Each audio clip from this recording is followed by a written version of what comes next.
brought to you by Agilus Diagnostics.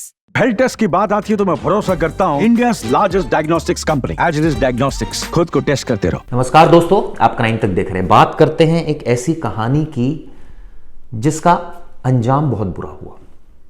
2 छोटे छोटे मासूम बच्चों की हत्या कर दी गई, उनकी मां को मार दिया गया, उनके पिता को मार दिया गया, और जिस शख्स ने मारा यानी चंदन,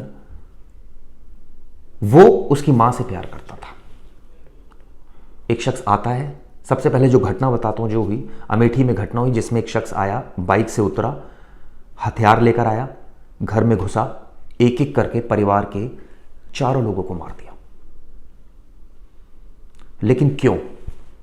आखिर ऐसी कौन सी वजह थी जिसकी वजह से उसने सबको खत्म कर दिया? दुश्मनी अगर एक से थी तो 4 को क्यों मार दिया? यानी कि उन लोगों से उसकी क्या दुश्मनी थी? बच्चों से क्या दुश्मनी थी? क्या इसमें पुलिस की लापरवाही सामने आई? वो भी मैं आपको बताऊंगा। लेकिन सबसे पहले बताता हूं चंदन और पूनम की प्रेम कहानी। ये शुरुआत होती है शायद 2017 से पहले शुरुआत हुई, क्योंकि 2017 में पूनम की शादी हो गई सुनील से। दोनों रायबरेली में रहते थे, सुनील भी और पूनम भी और चंदन भी। चंदन और पूनम एक दूसरे को बहुत पहले से जानते हैं। दोनों के बीच में प्यार रहा होगा या कुछ और रहा होगा। लेकिन एक वक्त में ऐसी परिस्थिति पैदा हुई कि पूनम ने शादी की सुनील से। सुनील उस समय पुलिस में था, लेकिन जब शादी हुई तो वो टीचर बन गया, क्योंकि उसने सरकारी एग्जाम भी दिया था जिसमें वो पास हो गया। अब उसको लगा कि टीचर की नौकरी करना ज़्यादा बेहतर है, क्योंकि पुलिस की नौकरी में तो बहुत ज़्यादा वर्किंग आवर्स होते हैं, प्रेशर्स बहुत ज़्यादा होते हैं। तो उसने टीचर की नौकरी करनी पसंद की। दोनों में परिवार चल रहा था। 2017 की बात है, शादी हुई, बच्चे भी हुए फिर धीरे धीरे। लेकिन इस बीच एक शख्स की घर में एंट्री हमेशा रही, और वो शख्स था चंदन। क्यों? क्या उसके पति यानी कि पूनम के पति सुनील को इस बात पर आपत्ति नहीं थी? ऐसा कहा जाता है कि घर में माहौल ऐसा बनाया गया और ऐसा रिश्तों को प्रेजेंट किया गया पूनम और चंदन के द्वारा कि जैसे इन दोनों के बीच में कोई ऐसी बात ही नहीं है। एक दोस्त है, एक अलग रिश्ता है, लेकिन दोनों एक दूसरे से प्यार करते हैं, इस तरह की बात घर में नहीं बताई गई। सुनील ने भी काफ़ी समय तक इस बात को एग्री किया। अब आप पूछ रहे होंगे, व्यूअर्स हमारे जानना चाह रहे होंगे, भाई ऐसे कोई आदमी ऐसा कैसे हो सकता है, कोई एक शख्स की अगर घर में एंट्री हो जाए और वो उसको शक ही ना हो कुछ भी। ये बताते हैं कि चंदन ने दरअसल दोस्ती कर ली थी सुनील से भी, तो ऐसा लगने लगा था कि भाई ये तो दोस्त दोनों का है।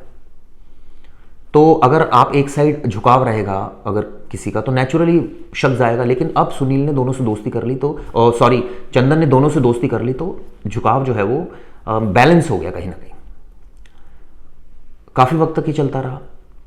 आप सोचिए कि एक वक्त ऐसा आया कि जब नौकरी के सिलसिले में सुनील का ट्रांसफ़र हो गया अमेठी। ये 5-6 महीने पहले की बात है। किराए के एक मकान में रहने लगा अमेठी में, शिवरतनगंज इलाके में, और पूनम भी यहाँ आ गई, बच्चे भी यहाँ आ गए। शुरुआत में तो काफ़ी मिलना होता था चंदन का उससे, लेकिन अब सोचिए मुलाकात भी नहीं हो पा रही थी, और कहीं ना कहीं रिश्तों में खटास भी आ रही थी। क्योंकि ये रिश्ता क्या कहलाता है, यही बात शायद दोनों के मन में चल रही होगी। क्योंकि पूनम शादीशुदा भी है, उसके बच्चे भी हैं, लेकिन उसका झुकाव भी कहीं ना कहीं चंदन की तरफ था। तभी वजह थी कि चंदन की एंट्री इतनी ज़्यादा घर में थी। क्योंकि अगर महिला शुरू में इग्नोर करे किसी को तो शायद शुरुआत में ही चीज़ें नहीं बढ़ती हैं, लेकिन इस केस में ऐसा नहीं हुआ। यह भी कहा जाता है कि जब पूनम की शादी नहीं हुई, जैसे मैं पहले भी आपको बता चुका हूँ, उससे पहले से ही वो चंदन को जानती थी। अब कोई ना कोई वजह रही होगी कि दोनों की शादी नहीं हो पाई और शादी सुनील से हुई, तो शायद ये टीस उसके मन में थी। लेकिन वो इतना बेइंतहा प्यार करता था कि उसको इस बात का भी फिक्र नहीं थी कि उसकी घर की आर्थिक स्थिति कैसी है, कैसे घर चलेगा। शादी भी उसने नहीं की थी अभी तक। अब मैं आपको बताता हूँ कि जब वो अमेठी शिफ्ट हो गए तो बहुत ज़्यादा बेचैन होने लगा चंदन। अब उसको लगने लगा कि बात भी नहीं हो पा रही है, दूरी भी बहुत हो गई है, तो ऐसे में अब क्या किया जाए। लेकिन इस बीच एक ऐसी घटना हुई जिसने जो रिश्ता था, जो अभी तक थोड़ा बहुत प्यार भी बचा था, टकरार भी होती थी, लेकिन एट द एंड समहाउ एक कहते हैं ना, किसी की अगर ईगो आप हर्ट कर दो बहुत ज़्यादा, किसी का अपमान कर दो, तो वो बदला लेने की आपसे कोशिश करता है। लेकिन इस केस में 18 तारीख के बाद परिस्थितियां बदली। उससे पहले बदला लेने जैसी कोई बात नहीं थी। 18 तारीख के बाद हुआ ये कि सावित्री हॉस्पिटल एक रायबरेली में, वहाँ पर अमेठी से गई पूनम अपने बच्चों को लेकर दिखाने के लिए डॉक्टर के पास, और वहाँ पर उसको मिल गया और वो आया इनफैक्ट वहाँ पर, ये जानते हुए उसको पता था कि सुनील भी वहाँ आ रहा है, उसकी पत्नी यानी पूनम भी वहाँ आ रही है। तो वहाँ पर चंदन पहुँचा अपने परिवार के साथ, अपनी बहन और अपनी माँ के साथ। वहाँ पर झगड़ा होता है। अब झगड़ा किस बात पर हुआ ये तो निकल कर नहीं आ रही है, लेकिन इतना है कि छेड़छाड़ की धारा लगी है। एक धारा लगी है उसमें कि जाति सूचक शब्दों का इस्तेमाल किया है, यानी कि चंदन ने जाति सूचक शब्द बोले हैं पूनम को, उसके पति को। मुकदमा दर्ज हुआ और आप सोचिए उसको गिरफ्तार कर लिया पुलिस ने। तब उसके मन में बदले की आग पैदा हो गई, भड़कने लगी। अब चंदन ने सोच लिया कि अब मैं किसी भी हाल में पूनम को नहीं छोड़ूंगा। यही वजह थी कि उसने एक व्हाट्सएप स्टेटस लगाया।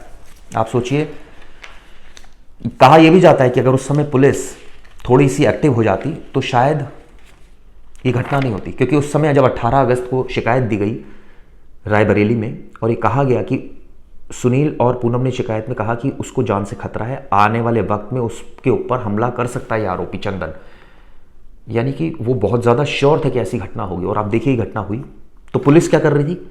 पुलिस को इंटरेस्ट नहीं होता इस तरह के केसेस में। वो कहती है ये तो पर्सनल मामले हैं, हम इसको कैसे सुलझाएं, ये तो आपसी मनमुटाव टाइप मामले हैं, इसमें पुलिसिंग थोड़ी है। 5 लोग मरने जा रहे हैं, मैं जल्द ही आपको दिखाऊंगा, ये बात लिखी थी चंदन ने। आप सोचिए, जो आरोपी इस तरह की बात लिख रहा है, आरोपी के खिलाफ जो पीड़ित हैं वो ये कह रहे हैं कि मुझे मार सकता है ये, उसके बावजूद पुलिस का रवैया हैरान करने वाला है। खैर, चंदन जो था वो पहुंचा जिस दिन उसने घटना को अंजाम दिया, यानी अक्टूबर के पहले सप्ताह में, अमेठी। बाइक से आया, बाइक एक साइड में खड़ी की, घर में घुसा। घर में उसको नजर आई पूनम, उसका पति, दोनों बच्चे। ताबड़तोड़ गोलियां चलानी शुरू कर दी। बच्चों की गोलियां लगी, पूनम के 2 गोली मारी, करीब 10 राउंड फायर हुआ, कुछ मिस फायर भी हुआ। और ऐसा कहा जाता है, जो उसने आरोपी ने अपना बयान दिया है, पकड़ लिया गया आरोपी को, वो कहता है जी मैं तो खुद को भी मारना चाहता था। तो फिर सवाल ही उठता है मारा क्यों नहीं? वो कहता है जी मैं इसलिए नहीं मार पाया क्योंकि हंगामा मच गया, पुलिस आ गई, मैं भाग गया डर के मारे, ये सारी बातें बोल रहा है। हथियार कहाँ से लाया इसकी भी जांच की जा रही है। एक शख्स जिसके घर में शायद खाने को रोटी नहीं, वो हथियार ले आया मारने के लिए, और ये भूल गया कि उसका हश्र क्या होगा, सिर्फ अपनी ईगो को सेटिस्फाई करने के लिए।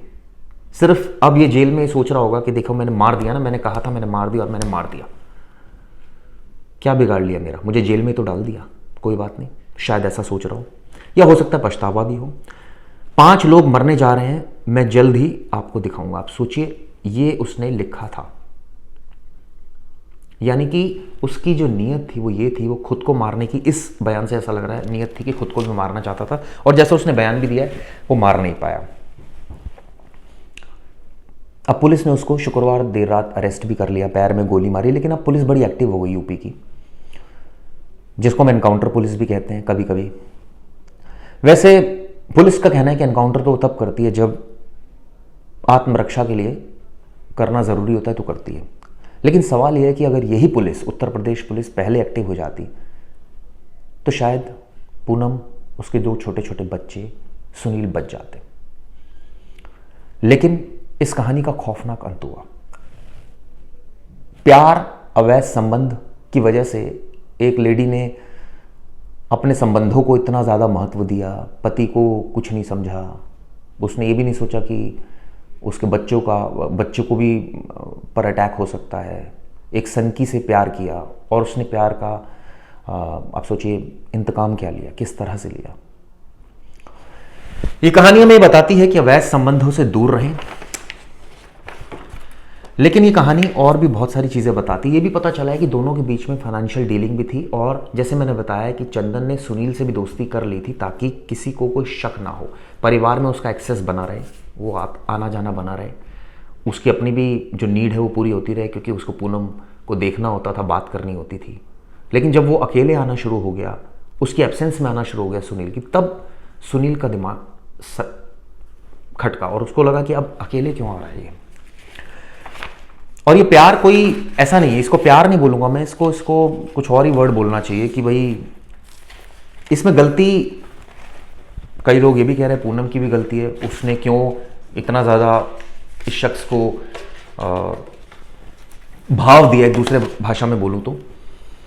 भाई जब उसकी शादी हो गई थी तो उसको भी दूर हो जाना चाहिए था, लेकिन हालात ऐसे पैदा हो गए। भाई इस रिश्ते में 2017 में शादी हुई है, तो अभी तो 2024 चल रहा है, यानी कि करीब करीब 7 साल एक आदमी से आपका संपर्क है, तभी तो वो उसका एक्सेस आपके घर में है, तभी तो और 18 को तो हालात ऐसे पैदा हो गए अगस्त में कि आपने उसके खिलाफ मुकदमा दर्ज करा दिया, यानी कि बात बहुत ज़्यादा बढ़ गई होगी, वो हद से ज़्यादा बदतमीज़ी कर रहा होगा आरोपी। तो आपने वो नौबत ही आने क्यों दी? जब आपकी शादी हो गई थी तो रिश्ता ही ख़त्म कर देते। लेकिन इसमें इसका दूसरा पहलू भी है। इसका मतलब ये थोड़ी कि आप उसको मार दोगे, इसका मतलब ये थोड़ी है कि कोई भी सिरफिरा आशिक इस तरह की हरकत को अंजाम दे देगा, उसको मार देगा, उसके पति को मार देगा, उसके 2 बच्चों को मार देगा। आप भी तो अलग हट सकते थे जब आपको दिख रहा था, यानी कि चंदन को दिख रहा था कि शादी हो चुकी है, अब इस रिश्ते का कोई मतलब नहीं है, तो क्यों वो इस तरह के रिश्ते में वो बार बार जो है वो पूनम से बातचीत करना चाह रहा था, उससे मिलना चाह रहा था? क्यों? वो अपनी ज़िंदगी जीता, अपना कोई और काम धंधा करता, उसमें दिमाग लगाता, लेकिन ऐसा नहीं हो पा रहा था। तो यानी ताली एक हाथ से नहीं बजती, मैं ये कहना चाह रहा था इस पर्टिकुलर बात से। ताली दोनों हाथों से बजती है, तो कहीं ना कहीं वहाँ से भी कुछ ना कुछ रहा होगा। लेकिन सुनील की इसमें क्या गलती थी, या थी भी या नहीं थी? सुनील ने तो शादी की थी पूनम से, सुनील तो एक नौकरी भी कर रहा था टीचर की, सुनील तो अपने परिवार का पालन पोषण भी कर रहा था।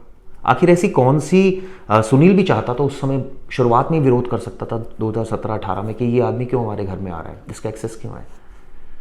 तो बहुत सारी ऐसी चीज़ें हैं जो इसमें, जो ऐसे प्रश्न हैं जिनका जवाब नहीं मिला है, शायद मिले भी ना, क्योंकि पुलिस बहुत ज़्यादा रिश्तों की इस तरह की कहानियों में उलझती नहीं, क्योंकि पुलिस के पास बहुत काम होता है, ऐसा वो कहती है। खैर काम अगर होता पुलिस के पास, तो काम तो ये भी था कि जब कंप्लेंट हुई थी, यानी कि जब 18 तारीख को कंप्लेंट करके पूनम ने साफ साफ कहा था कि चंदन से उसकी जान को खतरा है, वो उसको मार सकता है, उसके बावजूद कुछ नहीं किया गया। अब इसको क्या कहा जाए? मोहनगंज थाना इलाका है जहां पर इसको पैर में गोली मारी गई, चंदन को, और इसको पकड़ा गया। अभी ये तमाम बातें बोल रहा है, ये तो कह रहा है कि भाई मैं तो खुद को भी मारना चाह रहा था लेकिन मैं नहीं मार पाया। ये कहानी मैंने आपको दोस्तों इसलिए सुनाई क्योंकि इस कहानी में ये सिर्फ ये रिश्तों की कहानी नहीं है कि एक रिश्ते में एक्स्ट्रा मैरिटल अफेयर हुआ और उसकी वजह से ये इसका हश्र हुआ। छोटे छोटे बच्चों का मर्डर हुआ है, खासकर उत्तर प्रदेश में, जहाँ से रायबरेली सांसद राहुल गांधी आते हैं, अमेठी से किशोरी लाल आते हैं, और वहाँ पर अमेठी और रायबरेली की दूरी भी कोई बहुत ज़्यादा नहीं है, 50-60 किलोमीटर की दूरी है। और अगर वहाँ इस तरह की घटना हो जाती है, एक ही परिवार के इतने सारे लोगों को मार दिया जाता है, तो सवाल तो उठेगा ही ना। खैर इस मामले की और तह तक मैं जाऊंगा। ये भी पता चला है कि दरअसल एक कंपोजिट विद्यालय होता है जहां पर असिस्टेंट टीचर था सुनील। शुरुआत में रायबरेली में पोस्टिंग थी लेकिन ट्रांसफ़र हो गया था फिर अमेठी में। अब क्या इस वजह से ये यहाँ आ गया था क्योंकि ये पूनम और इसके रिश्तों से परेशान हो गया था? क्या सुनील जो था वो अब रिश्तों, ये चाहता था कि दोनों के बीच दूरियां बन जाए, और कहीं ना कहीं उसका साथ उसकी पत्नी अब पूनम देने लगी थी, पहले नहीं दे रही थी अब देने लगी थी। ऐसी तमाम चीज़ें जो अभी पुलिस के इन्वेस्टिगेशन का पार्ट है, जो पुलिस उस लेवल पर इन्वेस्टिगेशन कर रही है। लेकिन एक तथ्य जो बहुत ज़्यादा चौंकाता है वो यही कि एफआईआर में ये लिखा गया और ये कहा गया कि पुलिस हमारी मदद करे, ये आरोपी हमें मार सकता है, हमारी सुरक्षा मिलनी चाहिए, लेकिन उसके बावजूद कुछ नहीं हुआ। ये सोचने को मजबूर करती है उत्तर प्रदेश की पुलिस को कि आखिर उन्होंने ऐसा क्यों किया। इसके बारे में और जो डिटेल आएंगे वो आपको बताऊंगा, और ये कोशिश करूंगा कि इस कहानी के जो और पहलू रह गए हैं उनको भी टच करूं। दोस्तों, जो मैं कहानी आपको सुना रहा हूं, मैं चाहता हूं आप इस पर कमेंट्स करें। और अब मैं एक नई शुरुआत अपनी वीडियो में शुरू करूंगा, जिसमें मैं व्यूअर्स के नाम लूंगा, उनके कमेंट्स को लूंगा, नेगेटिव पॉजिटिव सारे कमेंट्स लूंगा, और उसमें जो आप लिखना चाहते हैं लिखिए, मैं उसका जवाब भी दूंगा। कोशिश करूंगा जिनका मैं दे सकूं जवाब। कई बार ऐसा होता है कि कुछ चीज़ें रिपीट हो जाती है। कई लोगों ने मुझे कहा कि मैं ये कागज़ देखता रहता हूँ। देखिए, कई सारे ऐसे फैक्ट्स होते हैं जो हमें याद नहीं रहते, तो इस वजह से कागज़ देखना पड़ता है। तो कोशिश करूँगा ये भी बंद कर दूँ कवायद, अगर मेरे व्यूअर्स को पसंद नहीं आता तो। दूसरा, आप कमेंट्स कीजिए और एनालिसिस भी इसमें अपना लिखिए कि और क्या क्या इसमें मेरी कमियां रह गई और क्या क्या अच्छा रह गया, ताकि मैं आपके पास और अच्छी वीडियो के साथ आऊँ। वीडियो कैसी लगी दोस्तों ज़रूर बताइए। धन्यवाद।